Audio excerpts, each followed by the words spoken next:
that keys are to the glory days at the stick. From who's got it better than us to brick by brick. It's always the 49ers way, from off-season to game day.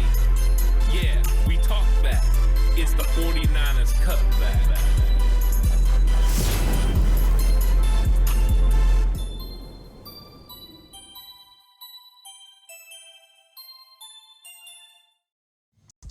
It's 49ers Cutback Podcast time. Welcome to the show, everyone. Time to talk about those big-time matchups that are going to determine who represents the NFC in the Super Bowl. This is going to be a fun one because now we get to look at matchups after watching film of the players that you could exploit. Some good matchups in your favor for the 49ers. And the Detroit Lions are pretty good. They got talent all over the football field, especially along their front line, at their linebacker position, but you can find areas to exploit. It's not the easiest thing. The further you get into the playoffs, finding those matchups that benefit your football team are a little bit difficult. But when you understand the type of players the 49ers have and the type of scheme that they're going to run, you can find avenues to get matchups that you like. And that's exactly what we're going to be talking about in this episode. It's not that the matchups are going to be easy. It's not that the matchups are for sure going to go your way. But these are matchups when you look at the players involved, the scheme involved, that you have an opportunity to make big plays or potentially get something going. And the 49ers' talent has been talked about a lot. They have players at every single skill position that are big time, players that are talked amongst Pro Bowl, All Pro. And so when you're defending them, it's very difficult to do. Kyle Shanahan likes to scheme it up and get his guys in certain situations where they can be one-on-one or in matchups that favor his football player. The whole job of an offensive coordinator is to find matchups that benefit your players and give them the best possibility for success. That's exactly what he does and what he tries to do on every single play. Now, does it always work out? Absolutely not. There are sometimes the defense does a great job of calling the right defense at the right time. They completely take it away. Or a defensive player will make a play that you weren't expecting them to do. Execution is still a big part of it. When you look at these matchups and you look at, hey, this is a matchup I like, it still has to be executed by the player that the 49ers have in that situation and by his surrounding cast. Because the truth is, you might scheme it up perfectly for Brandon Ayuk to get wide open 25 yards down the field. But if your offensive line doesn't hold up, there's no play down the field for you. So it all works in hand and together, but these are going to be some of those matchups you can exploit. These aren't matchups that are key to the football game. For instance, like these aren't matchups that could go either way. These are matchups you think you can exploit. That's what we're going to be talking about in this episode. Please like and subscribe to the channel if you haven't already on that push for 5K. Listening on audio platform, 49ers Cutback on Believe.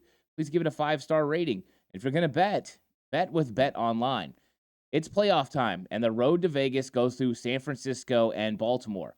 Bet Online is your number one source for playoff football odds, stats, trends, and lines, with everything from point spreads to hundreds of player performance props. Head to Bet Online today and stay updated on all the action. Bet Online, where the game starts. And of course, use the promo code BELIEVE, that's BLEAV, to get a 50% welcome bonus. So that's exactly what we got going in the bet field. And let's get into this. Let's get into the matchups to exploit on offense. And when you're looking at the Detroit Lions, you have to find areas at which they're not as successful. And the first thing you obviously do is look at their secondary. Their defensive backs have struggled, especially their corners.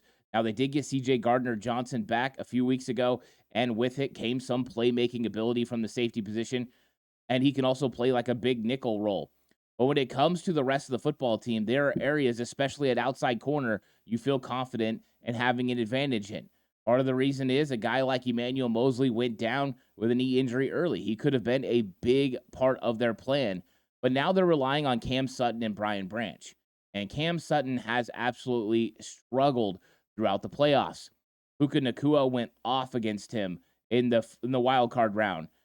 Puka ended up getting 180 yards in that game, a lot of it against Cam Sutton. And then last week it was Mike Evans. And, those two are very good football players. Puka Nacua probably would have got Rookie of the Year if it wasn't for C.J. Stroud. I know that's not official, but I think that's how it's going to go. And when you're looking at Mike Evans. I mean, this guy's a Hall of Famer, 1,000-yard seasons every single year. He can do it all. He can go down the field vertically and catch the ball. So he's a tough matchup. But the 49ers have to like their wide receivers in this matchup against Sutton and Branch because Brandon Ayuk is a great route runner. He can find separation. He gets over 2 yards of separation on his routes. We know Kyle Shanahan can scheme it up, but just getting Ayuk out there in these situations could be good news for the 49ers.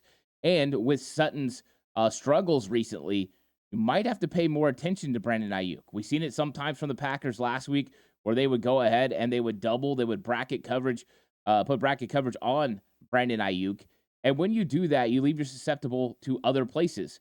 In fact, they ran a bracket coverage look on Brandon Ayuk when Brock Purdy hit George Kittle for a touchdown in man coverage against Savage last week. So it does present some opportunities. So how do you go about stopping Brandon Ayuk? Well, it can't be as simple as putting Branch or Sutton one-on-one with him. It can't be as simple as just sitting in your 3-deep zone and allowing him to work underneath because he's really, really good. Now, we know what the Detroit game plan is going to be trying to be. They're going to try to stop the run against the 49ers and muddy up the middle of the field and make Brock Purdy beat them between the seam and numbers. That has been kind of the thought process over the last several weeks. That's how you slow down this 49ers offense. Now, with Deebo Samuel, we don't know if he's going to play. The trending news is his shoulder hurts, but that Kyle Shanahan said it's progressing. That means he's probably likely to play. I think he's going to try to tough this thing out. He knows how important it is. And with no structural damage, there's no risk to him going out there and playing. Just can he handle the pain? And so getting Deebo involved is huge because now you have an added aspect to the game that you're going to have to pay attention to. We just talked about Ayuk not wanting Ayuk in one-on-one situations.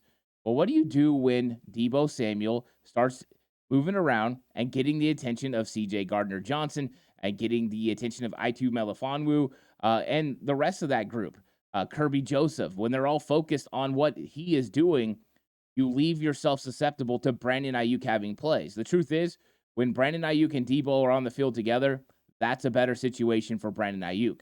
When Brandon Ayuk is on the field with Deebo, that's a better situation for Deebo. They help each other. They work in concert. And so it's very important for Deebo to be out there and moving around and catching footballs and creating explosive plays. But it's also going to help the opportunities for Brandon Ayuk down the field. Also, Juwan Jennings. Juwan Jennings can be a big part of this. We've seen it last week. He had a big game. And that's the thing. When you start focusing on all the weapons of the 49ers, the supporting cast can get lost in the mix. You're focused on Ayuk. You're focused on Deebo. You're focused on McCaffrey. You're focused on Kittle. How are you possibly focused on Juwan Jennings? You're not. So when you're out there and they're in coverage, especially in zone, and they see 11 in front of them or 19 in front of them or 85, they're more inclined when they're in a stretch, whether it's horizontal or vertical, to lean towards one of those players, opening a window for Juwan Jennings. And the good thing about Juwan, he's very, very good. He catches the football. He protects the ball. He gets extra yards after the catch. So he's a great number 3 wide receiver for this 49ers team. And Brock Purdy feels very comfortable going to him. And why not? Every quarterback that's played for the 49ers since Juwan Jennings has been in San Francisco has felt comfortable throwing it to number 15. So the 49ers wide receivers versus the secondary of the Detroit Lions is advantage 49ers.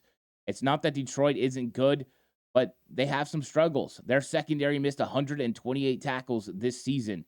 That's not good. They give up a lot of yards after the catch. That's not good when playing the 49ers. So 49ers definitely have some advantages when it comes to passing the football. Detroit gives up close to 260 yards per game, and they've gotten torched over the last 2 weeks of the playoffs. Matthew Stafford had a really big game against them, and also they got tore up a little bit last week by Baker Mayfield. Now, they won the game. They gave up 23 points in each one of those football games, and they won, so you got to give them credit for that. They are bending and not breaking when the time is right. But now they're going against the most potent offense that they've seen the entire season. And this 49ers offense is going to be looking to get some big-time plays and make some things happen after what happened last week. The 49ers are not happy with their performance against Green Bay. They're going to be looking to go out there and assert themselves early and often against this Detroit Lions secondary. So 49ers have the weapons. They have the ability. This is going to be a big test for Detroit. It could hinge on how much can that front four get pressure on Brock Purdy. That front four with Aiden Hutchinson can get pressure on Brock Purdy. Potentially, they could speed up his clock, and then some of these plays won't work. The truth is, there's 5, 6, 7 plays last week that could have went for big explosive touchdowns against Green Bay that were opening up just after Brock Purdy had to get rid of the football or scramble. The Green Bay Packers are getting home just in time. So 49ers offensive line has to hold up just long enough for Brock to be able to make these big-time throws. He will throw in the face of pressure, and he will throw accurate passes in pressure. So it's going to be a fun matchup, that is for sure. The second matchup that I'm going to go with is Christian McCaffrey versus the Lions linebackers. And the Lions linebackers, Jack Campbell, Alex Anzalone, and Derek Barnes, they're a good set of linebackers.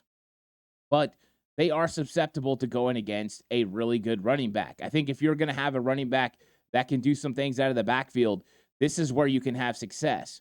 Just last week, Rachaad White had 4 catches for 36 yards and a touchdown, a 9-yard average. And that's Rachaad White. This is the best running back out of the backfield in the entire league in Christian McCaffrey. This is where you can find an advantage. And last week, Kyle Shanahan had some things that schemed up where he got Christian McCaffrey one-on-one with McDuffie, Christian McCaffrey one-on-one with Quay Walker, and those aren't good situations. The honest truth, if he would have hit some of the throws, there was one throw on a Texas route where he had a one-on-one with McDuffie. If he would have hit that pass, Christian McCaffrey would have ran for a touchdown. That's how open the middle of the field was. So there was lack of execution last week. The 49ers need to clean that up. But when you're talking about matchups, this is a good matchup for the 49ers. Christian McCaffrey in space against any one of these linebackers is good. Plus, you just want the focus to consistently be on having to watch him. That way you prevent them from bringing extra pass rushers. And when they do bring an extra player, make them pay by getting the ball to McCaffrey. One thing I think Brock Purdy learned last week that is going to be very important in this matchup is to be comfortable taking the check down. Brock Purdy likes to push the ball down the field. Usually he has a play underneath, but he takes the more intermediate route or he takes the more vertical route. He's an aggressive quarterback. But last week he learned real quick. Green Bay was dropping off very deep in their zone, allowing him to hit the plays underneath, and then they were going to rally and make tackles. And you know what? Down the stretch in the second half, Brock Purdy started hitting those plays. McCaffrey had 10 catches last week. It wasn't the best average in yards, but it worked. And now this week, they're going to be set to do the same thing if they need to. They're going to build in those hot routes. They're going to make sure they have guys that are check downs they can get the ball to in space, whether that's McCaffrey, Debo, or George Kittle. The reason I like this matchup for Christian McCaffrey is I just don't feel like these linebackers can cover him in space. Normally, I would say bring a safety up, bring a nickel corner, bring Ifeatu Malafanu in there and not let him do it. But I think even then, Christian McCaffrey's an issue. So this is going to be an interesting matchup because not only do you have to stop Christian McCaffrey and the 49ers run game, but you also have to stop McCaffrey in space. The amount of movement that the 49ers put with McCaffrey, whether he's moving from one side to the other in the run game just to give a different look, or whether he's going in motion, running his bump motion to the outside, running an exit motion to the outside, lining up outside, he presents some unique challenges for a defense. He creates space, and space is the ultimate equalizer when it comes to playing good defense. When a team occupies a lot of space and uses a lot of grass, you have to cover more ground, and that's when you can find avenues to throw the ball. And Brock Purdy is one of the really good quarterbacks in this league about throwing into tight spaces and making really, really good throws. So I think this is a matchup I like in the favor of the 49ers, McCaffrey versus these linebackers. And, I mean, last week, Rachaad White had success on the ground as well. 9 carries for 55 yards, a 6.1-yard average. I think you got to run the ball a little bit and see what happens. If you can get a run game going against Detroit, you have the opportunity to be able to make some big plays down the field. So I like this matchup for the 49ers, Christian McCaffrey versus the linebackers. Sticking to a theme of linebackers and safeties, I like George Kittle in this matchup. The Lions are the 14th best against tight ends this year, so you have an opportunity there to make something happen. And George Kittle had 3 catches for 83 yards and a touchdown last week. he has been explosive this season in finding opportunities down the field. And he had a bad drop. And I think he's going to be fired up to make sure he comes out and plays well. Detroit has a good defense, but the 49ers are hearing all the noise right now. And you know who usually responds to hearing noise? George Kittle. He likes going out there and playing in these situations. He likes going out there and making plays. And I wonder where they're going to find the matchup for Kittle. Now, I figure that Aaron Glenn in this defense is going to run a lot of zone, but George Kittle's good about knowing when to nestle down, when to sit down in zone and make catches, and he breaks a lot of tackles. As I brought up earlier, Detroit Lions secondary, they miss a lot of tackles. George Kittle, Deebo Samuel are going to be huge in that area. If Kittle can get some big-time catches where he extends it with extra yards after the catch, they could be huge.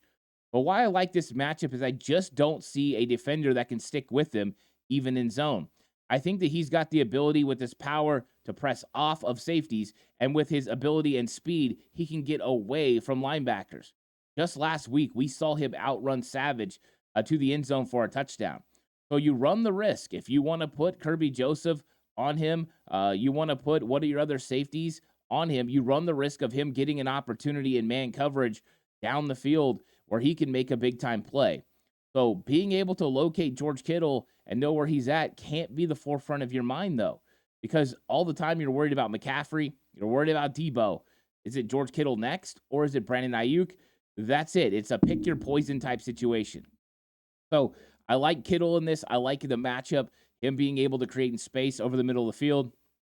Talked about the areas that get open, and one of those areas is going to be between the hash and the numbers. Down that seam is going to be open. If the 49ers can get the ball to Kittle there, there's opportunities for him to not just make big plays and get first downs, but to get rumbling touchdowns. I think this is a bad matchup for Detroit, and I think the 49ers will look to capitalize on getting George Kittle in certain areas down the field. We'll see how much attention George Kittle has to pay to Aiden Hutchinson and getting chips, which could mean he's going to be a little bit more in the check down category at times as he comes and gets a chip and helps Colton McKivitz, because that is going to be a main point of view in this game, is making sure you keep Colton McKivitz from getting absolutely worked. Hutchinson is going to be one of the best pass rushers he's went against, and we've seen him struggle with players like this. And so hopefully Colton McKivitz can hold up, because he didn't always hold up last week, even when he got help as far as chips go, and they missed some plays down the field. If he would have been able to hold up a little bit longer against Rashawn Gary, there's a potential touchdown over the middle to Brandon Ayuk. There's a potential touchdown to Jawan Jennings, where a couple of guys let their guys go. So the 49ers are going to look for those shot plays. They're going to look for plays deep down the field. But the truth is, the line has to make sure they step up and play, and Colt McKivitz has to step up. So we'll see how much George Kittle has to help in that category and how much he's able to get out in pass routes. But I think the 49ers will try to spread Detroit out a little bit and use some of the space with the weaknesses in the secondary. And I think George Kittle could be a big reason why they are very successful this season against the Detroit Lions. The last one I want to go over is Brock Purdy versus the Blitz. And Brock Purdy has been very good against the Blitz this year. He is the best NFL quarterback versus the Blitz this season. Brock Purdy has a 10.2 yards per attempt average, 15 touchdowns, 3 INTs, and an NFL best 6.7% big-time throw percentage. Brock Purdy, when they come after him, he makes big-time plays. Part of the reason he just sits in the face of pressure and makes big throws, but also he has key playmakers that can get the football and make something happen down the field.